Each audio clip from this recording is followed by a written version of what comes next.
Oke, saudara. Jadi di video ini nanti saya akan menjelaskan terkait tutorial pengerjaan reliabilitas soal pilihan ganda, ya.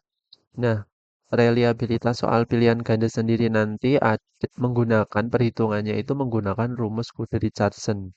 Nah, Kuderi-Richardson sendiri itu ada dua rumus, saudara, yaitu menggunakan KR20 dan KR21, ya.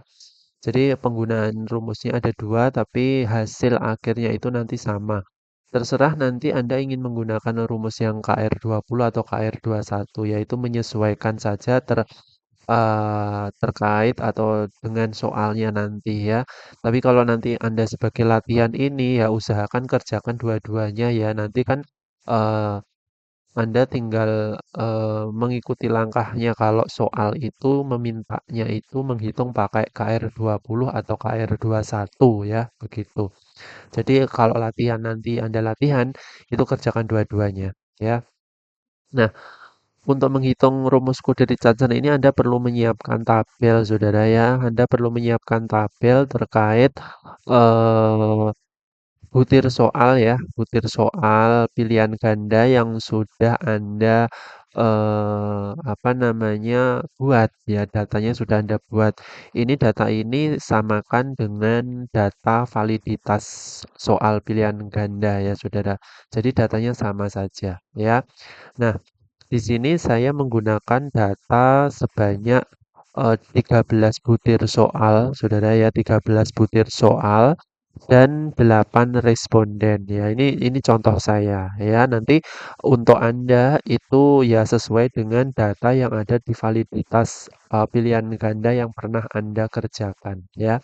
Nah, setelah Anda apa namanya menuliskan setiap hasil pengerjaan responden ini di kolom butir soal ya, tabel butir soal anda hitung ya. Anda hitung ke samping dulu saudara ya. Hitung ke samping dulu ya, satu per satu sampai 8 responden itu kalau saya ya. Nah, di sini ada yang namanya skor total. Anda tambahi apa namanya garis atau kolom skor total atau XT, kemudian sampingnya lagi itu XT kuadrat atau skor total kuadrat ya. Nanti caranya saudara ya, caranya ini ditotal ke samping saudara ya, ditotal ke samping satu-satu, nanti dimasukkan ke kolom skor total atau XT. Misalkan responden nomor satu dapat 8, responden nomor 2 dapat 7 gitu ya. Responden nomor 3 itu dapat 11 dan seterusnya. Nanti setelah semuanya ditotal nih, skor-skor ini sudah ditotal, kemudian dijumlah ke bawah ya. Jadi 8 ditambah 7 ditambah 11 sampai ditambah 9 yang terakhir itu totalnya ada 65 kayak gitu. Nah, kemudian setelah skor totalnya Anda hitung dan Anda jumlah ke bawah, kemudian masing-masing skor total ini dikuadratkan. Misalkan gini, 64 ini dapatnya dari mana? 64 ini dapatnya dari 8 kuadrat. 8 kuadrat itu artinya 8 kali 8 hasilnya 64. Kemudian 7 kali 7 hasilnya 49. Terus 11 kali 11 hasilnya 121 dan seterusnya. Kecuali yang bagian total ini saudara jumlah. Yang bagian jumlah ini bukan 65 kali 65 saudara ya. Bukan 65 kali 65 tetapi jumlahnya XT kuadrat itu penjumlahan dari 64 ditambah 49 ditambah 121 ditambah 36 sampai nanti ditambah 81 hasilnya itu akan 557 ya ingat 557 ini bukan kuadrat dari 65 tapi penjumlahan dari 64 ditambah 49 tambah 121 sampai ditambah 81 hasilnya 557 itu XT kuadrat. Nah, nanti setelah Anda menghitung skor total dan XT kuadrat, kemudian totalkan atau hitung ke bawah, saudara. Ya, jadi Anda perlu menghitung ke bawah, ya, di mana ke bawah ini setiap butir soal, saudara. Ya, setiap butir soal itu ditotal ke bawah, ya. Anda harus mencari jumlah jawaban benar dan jumlah jawaban salahnya, ya. Jumlah jawaban benar dan jumlah jawaban salahnya. Di mana jumlah jawaban benar itu yang memiliki angka satu, yang jawaban salah yang memiliki angka 0 itu dihitung, ya, per soal dihitung. Kemudian setelah Anda menghitung jumlah jawaban benar dan jumlah jawaban salah, maka Anda menghitung proporsi jawaban benar dan proporsi jawaban salah. P P ini untuk proporsi jawaban benar, V itu proporsi jawaban salah. Nah, untuk menghitung masing-masing proporsi ini gimana? Caranya itu ya, jawaban kalau P kita mengerjakan proporsi jawaban benar, berarti kita fokusnya ke jumlah jawaban yang benar. Jumlah jawaban yang benar ini untuk butir soal nomor satu itu 6. Berarti 6 dibagi dengan jumlah responden. Di mana jumlah respondennya itu ada 8. Berarti nanti 6 dibagi 8 hasilnya itu 0,75. Ya, jadi jumlah jawaban benar ini masing-masing jumlah jawaban benar ini dibagi dengan 8, hasilnya nanti akan ketemu nilai P atau proporsi jawaban benar. Kemudian untuk Ki ya, Ki ini proporsi jawaban salah berarti kita fokusnya ke jumlah jawaban salah. Nah, jumlah jawaban salah ini masing-masing nanti dibagi dengan 8 juga, respondennya ada 8. Nanti hasilnya akan ditulis di baris Ki, jumlah proporsi jawaban salah. Misalkan ya 2 dibagi 8 hasilnya 0,25 kayak gitu dan seterusnya. Nah, setelah P dan Q-nya Anda hitung satu per satu, kemudian P dan Q ini dikalikan ya. P dan Q ini maksudnya P kali Q. P kali Q di sini artinya jumlah proporsi jawaban benar dikali dengan jumlah proporsi jawaban salah. Ya, jadi 0,75 dikali 0,25 hasilnya 0,19. Terus 0,5 dikali 0,5 hasilnya 0,25 dan seterusnya. Ya. Nah, nanti setelah Anda kalikan satu per satu ya, setelah Anda kalikan satu per satu, eh, jumlah proporsi jawaban benar dan jumlah proporsi jawaban salah itu Anda total ke bawah, saudara. Ya, Anda total ke samping, maaf. Anda total ke samping ya, dari 0,19 ditambah 0,25 ditambah 0,24 sampai ditambah terakhir 0,21 nanti hasilnya sigma. Sigma di sini total atau jumlah dari perkalian P kali Q. Totalnya 2,58. Kayak gitu. Itu untuk yang bagian tabel. Nah, kemudian setelah Anda menghitung P sama Q ini nanti, Anda mengerjakan langkah kedua yaitu mencari MT. Ya, MT ini rumusnya apa? MT ini rumusnya sigma XT per N. Sigma XT itu total jumlah skor totalnya. Total terakhirnya berapa ya? Tadi sudah kita hitung.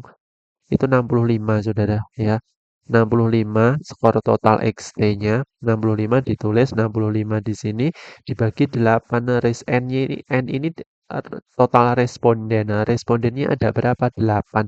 Berarti ditulis 8. Berarti 65 dibagi 8 hasilnya 8,13.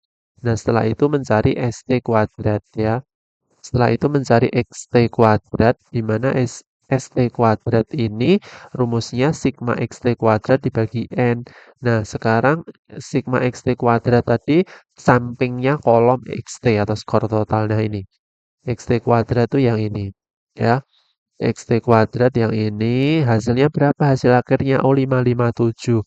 Berarti 557 inilah yang akan dimasukkan ke rumus ST kuadrat. Ya, di sini. Nah, 557 saudara ya.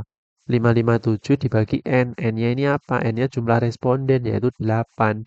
Berarti 557 bagi 8 hasilnya 69,63. Nah, setelah menghitung ini barulah kita menghitung rumus KR20 sama KR21. Hasilnya sama kok saudara. Ya.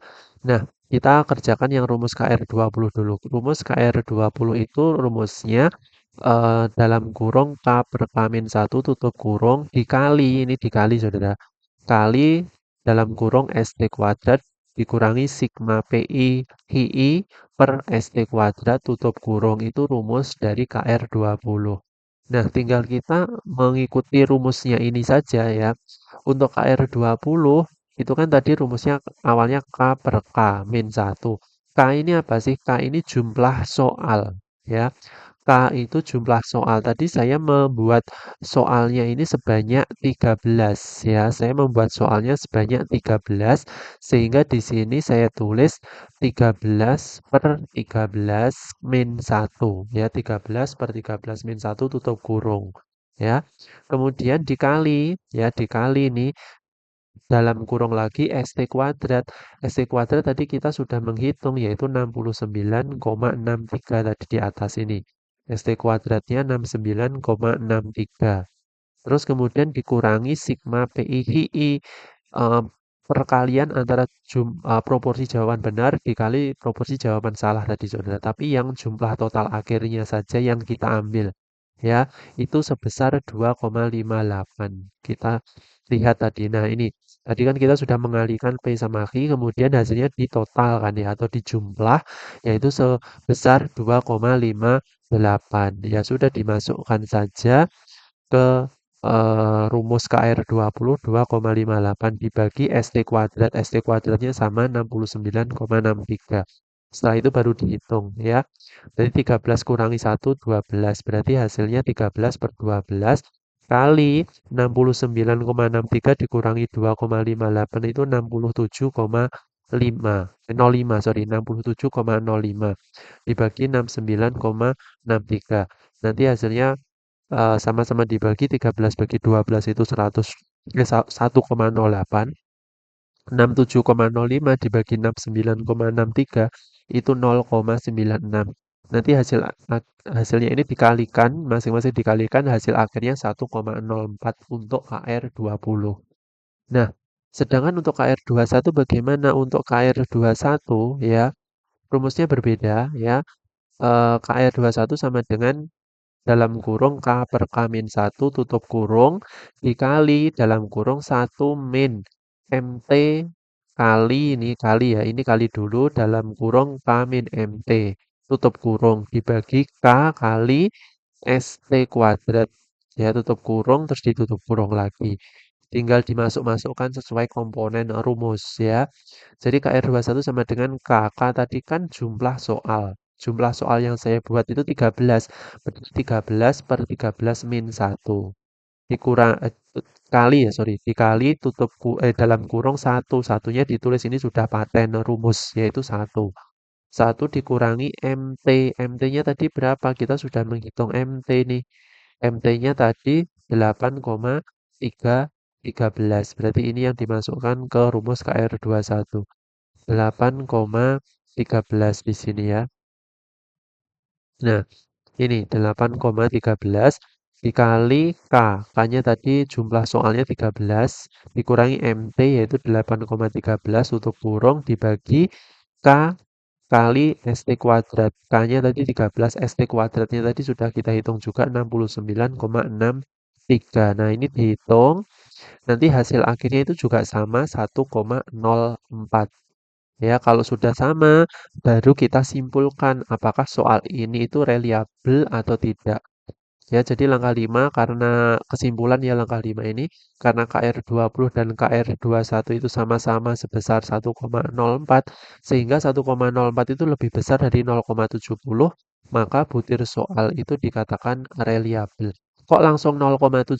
Karena sudah di teori ya, yang teori waktu minggu kemarin sudah kita sepakati bahwa untuk reliabilitas, saudara ya. Nah ini, untuk kesimpulan reliabilitas kita menggunakan pedoman atau standar 0,70. Kalau perhitungan itu lebih besar 0,70, maka soal itu reliable. Kalau kurang perhitungan yang kita lakukan itu kurang dari 0,70, berarti soal itu tidak reliable. Nah, dari soal perhitungan reliabilitas tadi bahwa 1,04 kan saudara. 1,04 itu lebih besar dari 0,70 berarti soal itu dikatakan reliable. Begitu saudara. Ya, terima kasih video penjelasan reliabilitas pilihan ganda.